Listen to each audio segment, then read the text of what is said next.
इतना अहम पोजीशन जो इस मुल्क की नेशनल सिक्योरिटी के लिए है कि मुल्क का आर्मी चीफ, उसकी तैनाती, ये दो नाअहल हैं इस चीज के लिए, क्योंकि इनके मफादात पाकिस्तान के मफादात से नहीं मिलते।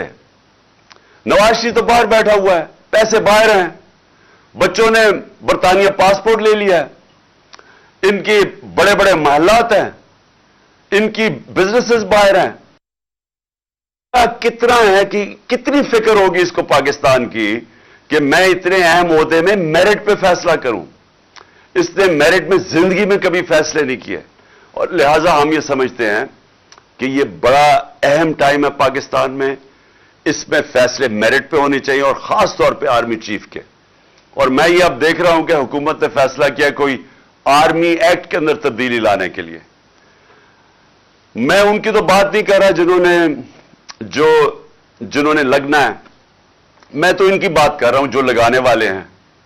मैं तो इनकी बात कर रहा हूं जिन्होंने आज तक साफ नीयत से इस मुल्क में कोई काम किया ही नहीं है, जिन्होंने आज तक स्वाय के पैसा बनाओ कैसे, चोरी कैसे करो और फिर उसको बचाओ कैसे, एनआरओ कैसे लो, इनका सारा वो फोकस है।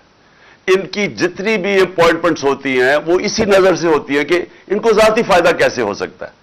तो अगर ये फैसला कर रहे हैं और आर्मी एक्ट में चेंज लेके आ रहे हैं, मुझे खतरा ये है कि ये अपने आप को अपने मुफादात के लिए, या ये समझते हैं कि हमें फायदा इसमें, उसमें ये इदारों को नुकसान पहुंचा रहे हैं। इन्होंने पंजाब पुलिस तबाह की, अब्बास खान आईजी की 1993 के अंदर। लाहौर हाई कोर्ट में रिपोर्ट है कि इन्होंने कैसे पैसे लेके पुलिस वालों को भर्ती किया। उनकी रिपोर्ट है कि इन्होंने कैसे मुजरिमों को पुलिस में भर्ती किया। यह 93 की रिपोर्ट है। तो लिहाजा हम ये समझते हैं कि जो भी अपॉइंटमेंट हो वो मेरिट के ऊपर हो, और वो हो जो कि हमारे इदारे को मजबूत करे। और उसके अलावा मैं एक और चीज पे आज बात करना चाहता हूं। कैंपेन मेरे खिलाफ जब से मैं हुकूमत से गया हूं, हर थोड़ी देर के बाद कैंपेन आ जाती है। कैंपेन शुरू कैसे होती है कि इमरान खान को पता होते हुए कि यह गलत फंडिंग है, उसके बावजूद इसने उसकी इजाजत दी। मैं तो उसके ऊपर भी, इसके ऊपर इलेक्शन कमीशन के ऊपर मैंने हर्जाना करना था। लेकिन मैं आज अफसोस से यह कहना मुझे पड़ता है कि हमारा जो इंसाफ का निजाम है उसमें मुझे उम्मीद नहीं है कि मुझे कोई मिलेगा, इंसाफ मिलेगा। लिहाजा इस बारी मैंने क्या किया, मैं ये जियो ग्रुप के खिलाफ लंदन में अब केस कर रहा हूं। मैंने वकील से भी बात कर दी है। मैं इसके ऊपर लंदन में केस करूंगा, और वो इसलिए करूंगा कि मैं वहां लंदन में हमारी रजिस्टर्ड चैरिटीज है जिसका मैं सरबराह हूं, नमल यूनिवर्सिटी और शौकत खानम की। और क्योंकि इन्होंने ये वहां भी चलता है, तो उधर मैं अब इनके ऊपर केस करूंगा कि ये जो मेरे ऊपर इन्होंने जो मेरी किरदार कुशी की है, अब ये वहां जवाब देंगे, क्योंकि हम पैसे इकट्ठे करते हैं शौकत खानम के लिए और नमल के लिए। तो लिहाजा मैं लंदन में भी केस करूंगा। ये जो शख्स है, ये जो फ्रॉड है, इसके ऊपर मैं दुबई में भी केस करूंगा, और इनके ऊपर, ये जियो के ऊपर दुबई में भी केस करूंगा, और पाकिस्तान में भी केस करूंगा।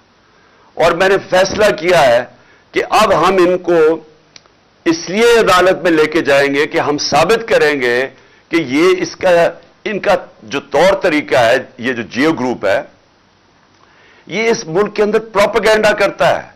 ये जो जियो ग्रुप है, इसका मकसद इस मुल्क के अंदर आजादी सहाफत नहीं है।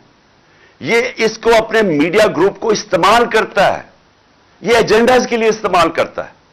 ये जो इन्होंने आदमी को पकड़ा और जो दुबई में ये जो सारा दुबई से और ये जो प्रोग्राम किया है, अगर ये दयानतदारी से सहाफत करते तो इनको पता था कि ये फ्रॉड आदमी है। कभी एक आदमी, जिस आदमी की क्रेडिबिलिटी कोई नहीं है, उससे तुम 10 दफा सोचते हो कि उससे ही आप उसके नाम पे ये प्रोग्राम कर रहे हो। तो अगर आप ईमानदारी से सहाफत करते, आप कभी ऐसे गवाह को नहीं लेते।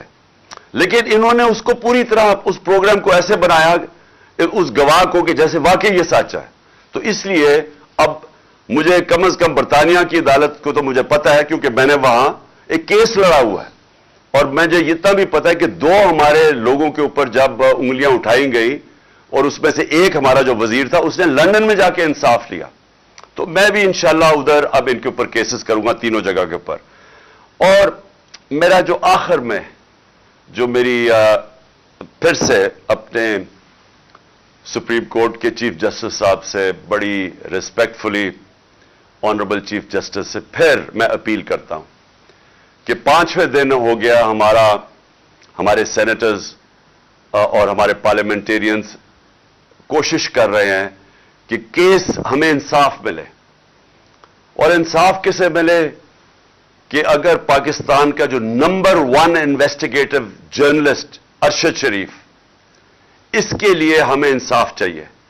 کیونکہ جو بھی ہوا پتہ چلانا چاہیے کہ کس نے دھمکیاں دی اور اس کو باہر بھجوایا، کیوں اس کی جان خطرے میں تھی، یہ کون سا اتنا بڑا ملک سے غداری کر رہا تھا کہ اس کی جان خطرے میں اور اس کو ملک سے باہر جانا پڑے. اور پھر کس نے پھر اس کوشش کی دبئی سے ان کو واپس لانے کی، تو اس کو کینیا جانا پڑا. یہ میں چاہتا ہوں کہ ہمارے سپریم کورٹ اس کے اوپر پوری طرح تحقیقات کرے. کیونکہ یہ صرف یہ نہیں کہ ایک پاکستان کا نمبر 1 جرنلسٹ اس کی شہادت ہوئی ہے، یہ سارے باقی صحافیوں کے لیے بھی اگر سپریم کورٹ ان کے ساتھ کھڑا ہوگا تو تبھی وہ صحافی جو دیانتداری سے کام کرتے ہیں، جو ان کے ضمیر کی کوئی قیمت نہیں ہوتی، وہ تبھی اس ملک کے اندر صحیح معنی میں اپنے آزادی صحافت ہوگی اور اپنے حق اور سچ کے لیے کھڑے ہوں گے. تو اس لیے میں سب سے پہلے تو یہ، اور پھر سے میں اعظم سواتی کا کہتا ہوں کہ یہ پاکستان کا سینیٹر ہے. ایک ملک کا سینیٹر سے اگر یہ ہوتا ہے جو اعظم سواتی سے ہوا ہے، اور یہ نہیں کہ جو اس کے اوپر تشدد کیا گیا اور ایک ٹویٹ کے اوپر. اور میں یہ دیکھ رہا تھا کہ اسلام آباد ہائی کورٹ میں ایک جج صاحب نے یہ کہا ہے کہ ٹویٹ کے اوپر آپ کسی کو بھی یہ نہیں کہہ سکتے کہ ملک میں کوئی بغاوت کرنے جا رہا ہے. یعنی اس نے بڑا اچھا میں داد دیتا ہوں کہ بڑا اچھا بیان دیا ہے.